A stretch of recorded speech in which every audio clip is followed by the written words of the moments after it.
2h21. Muito boa tarde para você. Sejam todos muito bem-vindos. Hoje é quinta-feira, dia 18 de setembro. Chegamos ao nosso terceiro e último dia de ACAPS Trade Show, o maior evento, a maior feira de varejo do Espírito Santo. Muito prazer, eu sou a Carol Monteiro e é uma honra estar dividindo essa transmissão com vocês que acompanham a gente de todo lugar do mundo, que está sentindo um pouquinho da energia do que é a ACAPS, essa maior feira onde a gente reúne todos os setores supermercadistas, todo mundo que é do varejo. E aqui no nosso podcast não é diferente, a gente traz todo mundo que é autoridade, todo mundo que é especialista quando o assunto é varejo aqui no Espírito Santo.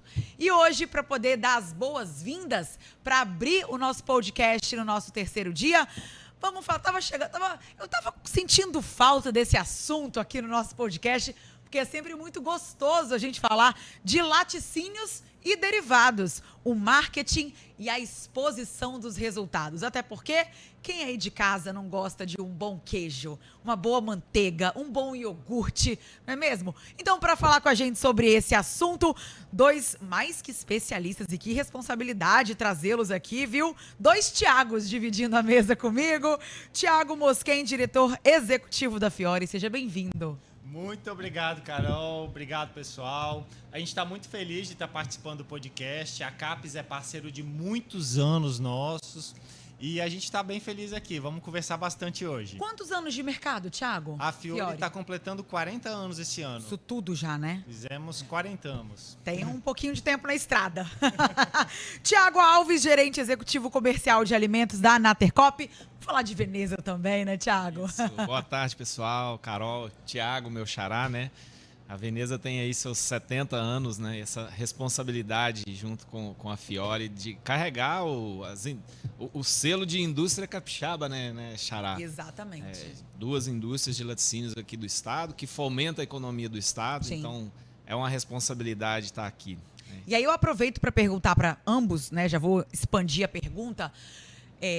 Eu acho que o capixaba, vocês mais do que ninguém podem falar, ainda que o Thiago seja mineiro, mas podem falar com propriedade, o capixaba ele tem muito orgulho do que é nosso.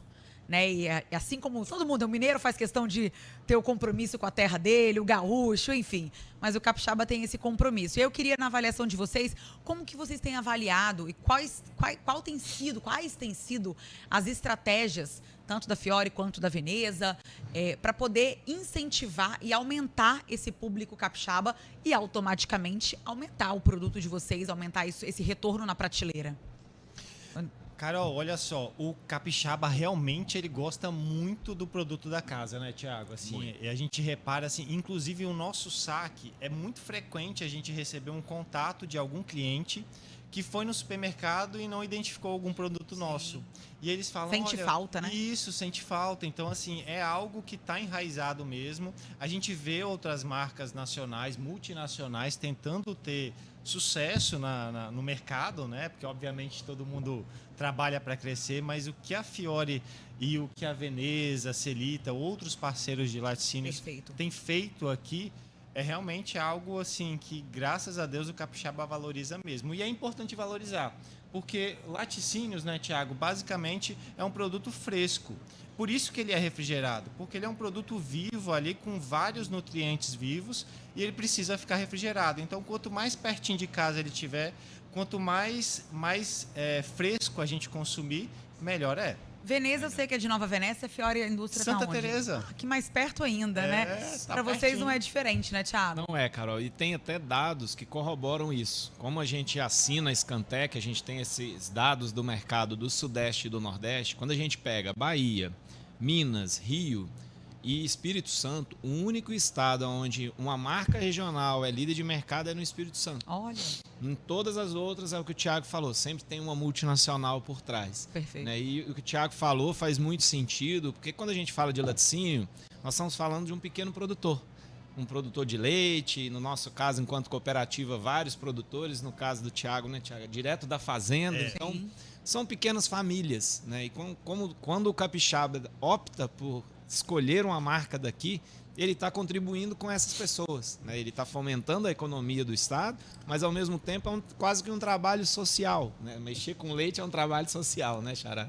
Com certeza, Thiago. E aí Thiago aqui já me adiantou também, a gente tem algumas grandes marcas no Espírito Santo, quando a gente fala de laticínios, a gente tem a Fiore, a gente tem a Veneza, a gente tem a Celita.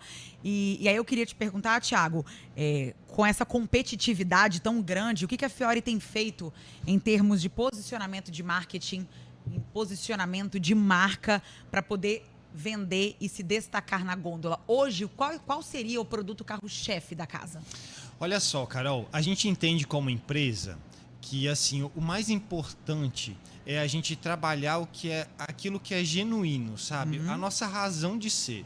E é nisso que a gente tem cada vez voltado mais a nossa atenção de todos os setores, não só do marketing, mas da indústria, do setor de pesquisa e desenvolvimento. Então, assim, a gente trabalha muito nesse sentido, de encontrar ali o que é a essência. E é a dica que eu deixo aqui. Acho que o mais importante é a gente entender o que é a essência da nossa empresa, o que a gente quer entregar para o consumidor e trabalhar em cima disso.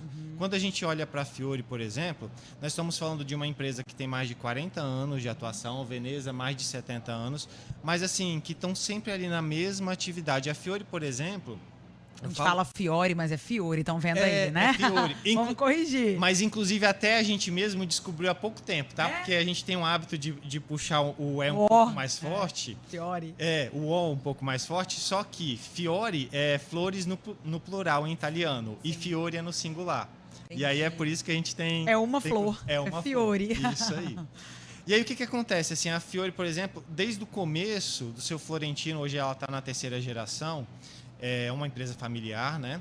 E aí a gente desde o começo assim sempre focou muito no bem-estar do ciclo como um todo, que a gente chama de mundo Fiore. Sabe, desde o solo, do plantio da alimentação do gado, do bem-estar dos animais, do cuidado com a indústria, do reuso dos resíduos para a fertirrigação, isso tudo a gente cuida com muito zelo. E a gente tenta levar isso até o consumidor. Como que a gente leva isso? Não dá para a gente simplesmente pegar e sair postando que a gente está pegando o cocô da vaca e adubando o milho, por exemplo. Mas a gente leva isso através da limpeza dos nossos rótulos, através da pureza. Então, por exemplo, a gente tem um selo de rastreabilidade do leite, que é a chancela de que a gente cuida de toda a cadeia do leite, de todo o processo. Nós temos ali a limpeza, né, dos nossos rótulos. Há uns anos atrás a gente fez um trabalho em cima dos nossos rótulos. Atualmente a gente fez novamente, então assim, a gente limpou bastante o rótulo, levando essas informações que realmente são importantes para o consumidor, que são poucos ingredientes naturais, valorizando o que o leite tem de melhor. Acredito que a Tercop pode falar, o Thiago pode falar em nome da Veneza também. A Veneza expandiu muito o leque de produtos de uns anos para cá. A gente conhecia, a Veneza é muito tradicionalmente conhecida pela manteiga. Sim. A manteiguinha Veneza clássica, maravilhosa, na mesa do capixaba, mas também expandiram o leque de uns anos para cá. Até de uma forma, e a gente vem debatendo em outros assuntos aqui do podcast, que as pessoas estão querendo cada vez mais praticidade. E eu acho que as indústrias de laticínio têm feito muito bem isso, né? Antigamente, por exemplo, você só tinha aquele iogurte grande. Hoje em dia a gente tem as porções individuais. A manteiga grande, a gente tem a manteiga menor. Os próprios queijos, hoje em dia já vem fatiado, trabalhado ali na bandejinha. Na praticidade. É praticidade. E aí eu queria que você falasse um pouquinho, Thiago, dessa praticidade e dessa aposta que também envolve o marketing, sobretudo em cima disso, né? Sem dúvidas, Carol. Quando a gente olha tendências... Sou suspeita porque eu sou consumidora. A família, não só brasileira, mas no mundo, mudou o perfil. Sim. Então, antes era uma família com 5, 6 pessoas e hoje você tem eu, que me considero uma família com meus bambuzinhos e um gato. É a minha família. Claro. E às vezes para mim não faz sentido um garrafão, não faz sentido um produto com a gramatura grande. E a Veneza entendeu isso. A gente diversificou nosso portfólio. Esse ano a gente traz no mercado mais de 5 itens de fatiados, queijo Minas fatiado, mussarela fatiada, queijo prato, para dar essa praticidade, gramaturas menores e essa pegada da saudabilidade. Então a gente tem aí um queridinho nacional agora, né, que é o Doce Zero da Veneza. Sei bem.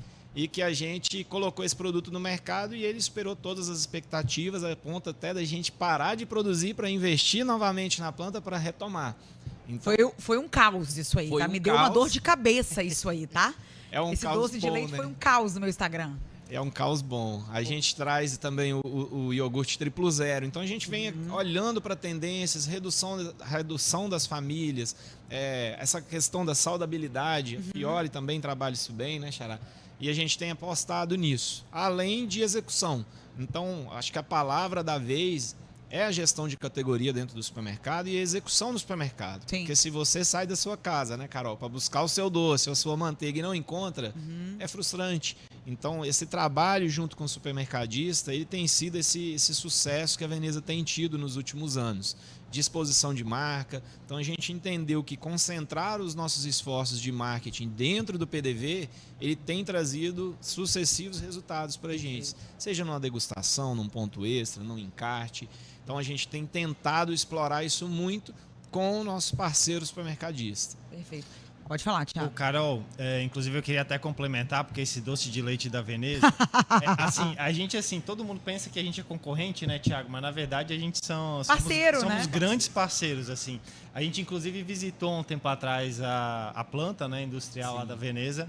Cara, eles estavam lá no tacho batendo doce. Eu falei, meu Deus do céu, cara, aquilo cheirou. Não, é surreal. É surreal. A gente brincou para cada um levar uma panela de pressão para ajudar a produzir mais. Ninguém nunca me chamou para poder participar, vamos lá em Santa Teresa desse momento do doce de leite, tá vendo? O doce de leite tem que ser na Veneza. Mas aí, meninos, eu até aproveito para perguntar para vocês, falando dessa parceria também, dessa cumplicidade, porque eu acho que tem espaço para todo mundo, né? Tem mercado para todo mundo e a gente observa isso pela demanda e pelo consumo do capixaba. E aí eu queria que vocês talvez contassem um pouco da experiência de vocês quanto a isso, porque dentro dessa parceria também existe a competitividade, isso é inevitável, né? Muitas pessoas prezam pela qualidade, prezam pela marca. Eu não abro mão do iogurte Fiore, mas eu não abro mão da manteiga Veneza. A gente sabe que tem muita gente que aposta naquilo e não troca.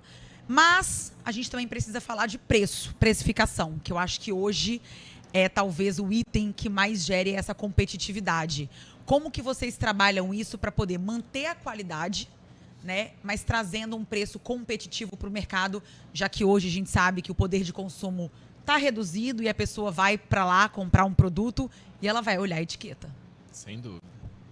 Pode começar, Thiago. Posso? O que acontece? A gente dividiu, quando a gente olha do ponto de vista de posicionamento, você tem no varejo marcas premium, né? Acredito que é até o caso do meu xará, da Fiore. Você tem marcas mainstream e você tem as marcas low price, que são as mais baratas. A Veneza hoje tem um portfólio um pouco distribuído. Então eu tenho alguns produtos premiums, como um gorgonzola, um queijo Minas, ao mesmo tempo que eu tenho um produto mainstream, que é um iogurte, uma manteiga, que está na mesa de todo mundo, assim como a gente tem uma bebida láctea, que é um produto barato para a classe CDE. Então, quando a gente olha para o supermercadista, que é o nosso parceiro, a gente tenta entregar um portfólio para ele que acessa as mais variadas classes nas mais variadas gramaturas. Então, para tentar minar isso também, a gente vem com o conceito das embalagens econômicas. Então, o potão de requeijão, um garrafão de iogurte, justamente para que ali você consiga dar uma condição melhor para quem quer comprar mais barato. Então, a gente tem apostado muito nisso, em ampliar esse portfólio nosso. Então, hoje vocês trabalham dentro dessas 3 categorias. Então, vocês têm produtos que atingem essas 3 categorias. A gente consegue acessar o público premium, o mainstream e o público low price. Quem quer comprar preço, quem quer aquela marca do dia a dia e quem quer um produto de valor agregado. É o caso até do Doce Zero também. Sim. Então, a gente tem ali esses diversos produtos para tentar atender, né, gregos e troianos, né? Agradar gregos e troianos. E tem gente que, independente do preço, vai comprar Veneza de qualquer jeito, vai comprar Fiore de qualquer jeito, né? Eu acredito que vocês também, né, Thiago? Até para poder manter a qualidade, o padrão de excelência do produto de vocês, o preço tem que ser competitivo, mas vocês também têm que agregar valor ao produto de vocês, né? Cara, o que acontece? No nosso caso, assim, a gente não abre mão de jeito nenhum da qualidade, entendeu? Por quê? Assim, você cuidar de todo esse processo produtivo que eu falei um pouquinho no começo do podcast, ele exige um nível de investimento muito alto. Então, assim, o custo disso é muito expressivo. Da qualidade, a gente não abre mão.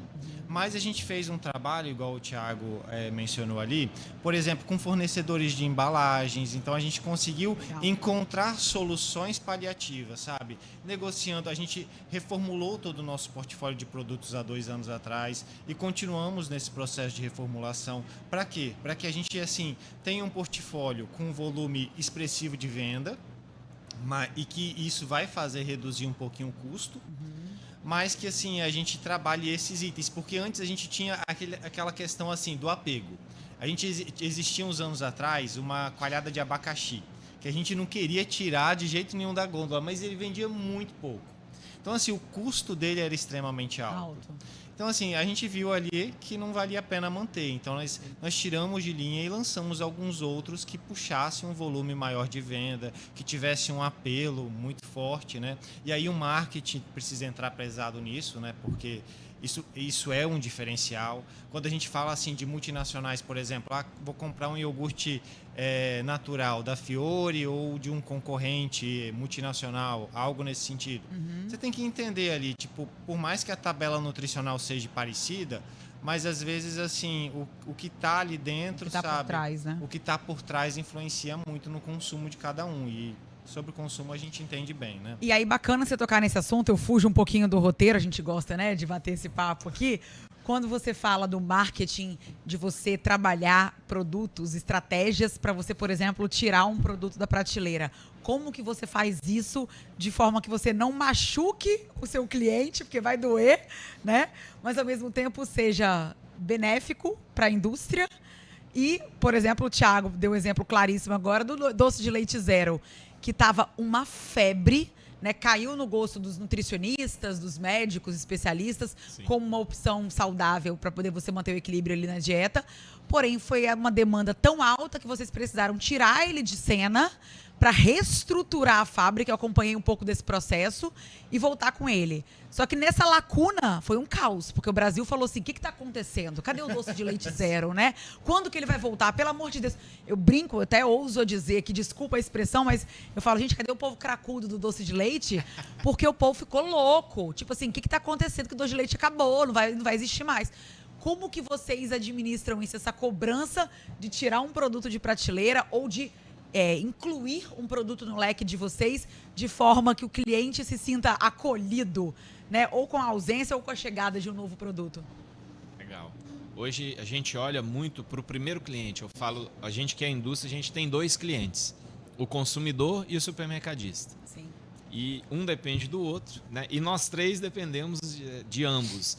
Então primeiro a gente olha, esse produto ele agrega valor para o meu primeiro cliente, que é o supermercadista. Sim. Ele vai ter uma boa margem, vai vender um bom volume desse produto? Sim. Então a gente avança. Agora, esse produto ele é bem aceito pelo consumidor, então tem esse fator. E eu falo assim, em vez da gente, às vezes na hora de olhar tendências, a gente olha muito, quais as próximas mudanças que vão acontecer no planeta? Quais as tendências? E a gente olha um pouquinho assim, o que não vai mudar?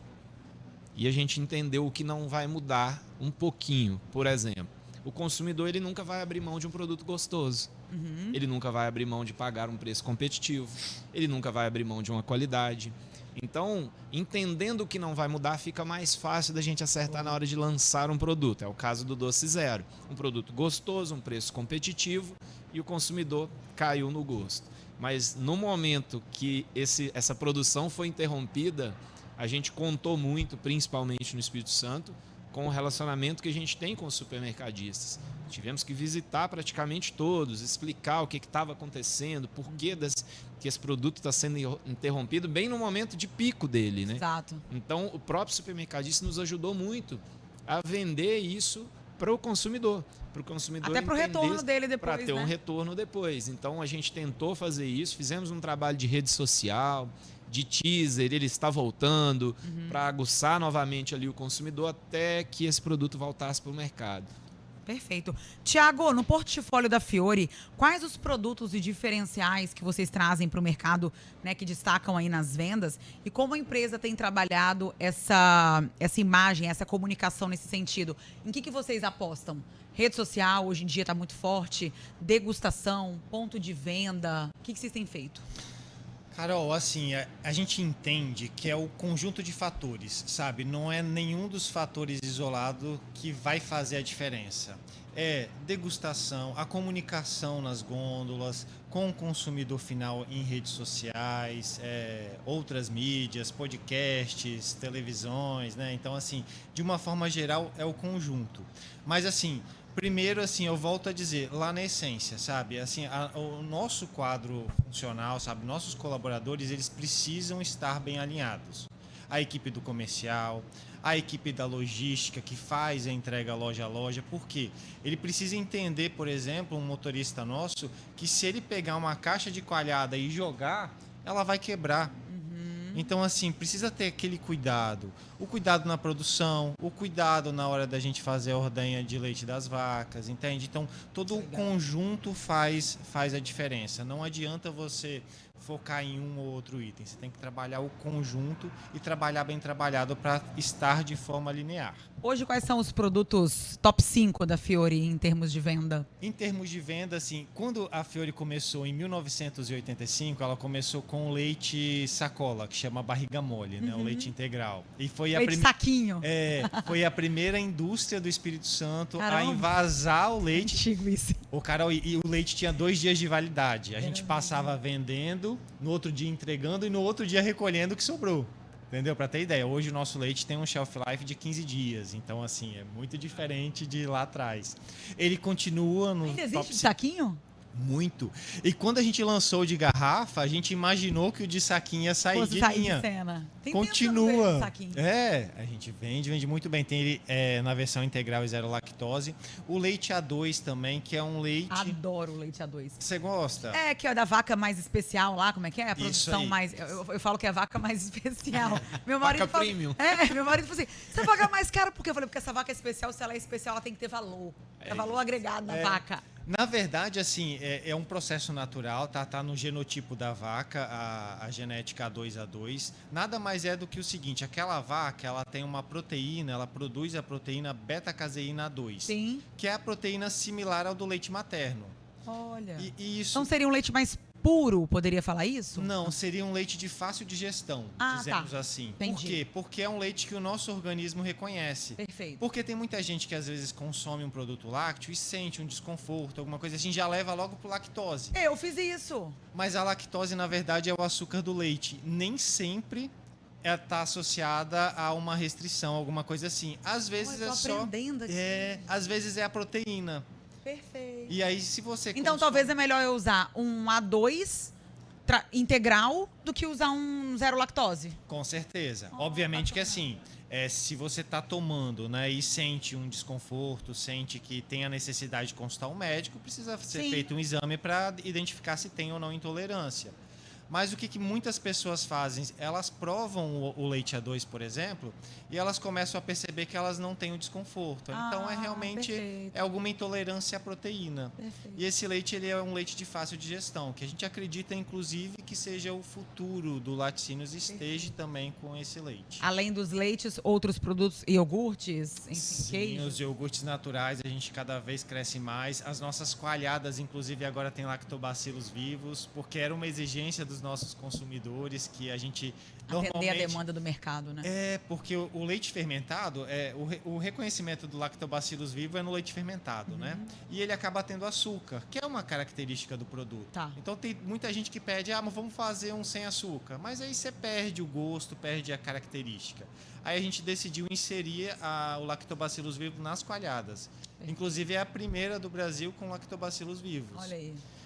As coalhadas saem bem, os iogurtes frescais. A gente tem um portfólio de mais de 40 itens no portfólio. Hoje a Fiori, além do Espírito Santo, está em quais Ela outros estados? atende o Rio de Janeiro e em São Paulo a gente atende o mercado kosher, que é o mercado dos judeus, né? Inclusive é uma parceria que a gente tem há mais de 25 anos. Não sei se todos sabem, mas o mercado judeu, eles culturalmente, né? Eles só consomem alimentos que passam por um processo de higiene muito rigoroso, inclusive o cuidado com os animais, bem-estar, eles acompanham. Todo mês a gente recebe a visita de um rabino que acompanha a produção. E sabe o que é o mais legal disso tudo? A nossa indústria não muda um item, um processo de produção quando Só o rabino porque o rabino tá lá. Não, o processo é o mesmo. Para o consumidor que não é kosher ou para o consumidor que é kosher, o processo é o mesmo. Isso é um diferencial tremendo, sabe? Meninos, pra gente encerrar, porque a gente tá com o horário marcado, o Fiore tem um prêmio pra receber agora, às 15 horas. A gente tá comemorando já. Tiago, pra encerrar, Veneza tem percebido, até mesmo com a chegada e com a alta demanda do doce de leite zero, uma mudança de perfil no paladar e na preocupação com a saúde da população, buscando por alimentos com menos ingredientes, alimentos mais saudáveis, alimentos menos calóricos, enfim. Como que vocês têm elaborado ali a estratégia de vocês para poder atender essa demanda? Legal. Tem mudado, né? A gente percebe sim, né? E o que a gente tem feito? A gente internamente tem olhado muito para a reengenharia de produtos. Então eu não preciso, às vezes, mudar tanto o meu produto, mas eu posso mexer na minha formulação a ponto de eu diminuir um pouco a caloria, de eu aumentar um pouco a proteína. Então já existem trabalhos sendo feitos em relação a requeijão, em relação a iogurte, porque a população ela ficou um pouco mais sensível. E com a própria rede social, hoje o que mais temos são nutricionistas ensinando, dando dicas de como escolher um produto. Perfeito. Então a gente tenta olhar muito para isso e falar, poxa, a gente tem produto que atende a essa demanda e a gente tenta acessar ela. Paralelo a isso, a gente tenta ser um pouco disruptivo, como foi ali no doce, né? Porque até então o que eu falei foram mudanças incrementais, você muda um pouquinho o produto, mas às vezes a gente vem com um produto como foi o doce zero. A gente lançou agora o iogurte triplo zero também, zero açúcar, zero lactose, zero gordura, que está sendo um sucesso. Bem aceito, né? Então são produtos que você investe um pouquinho mais, faz um produto mais diferenciado, que vai ocupar um espaço, né? E o consumidor acaba aderindo. Então a gente percebe sim essa mudança, a gente acredita que o consumidor ele quer comer barato, quer comer bem e quer comer gostoso. Exato. Ele quer comer muito barato e quer que seja gostoso. Cada vez mais desafiador, né, para nós indústrias, como eu faço um produto, né, que seja ao mesmo tempo barato, bom e gostoso, né? Tem que agradar e tem que caber no bolso. Tem que caber no bolso. É isso.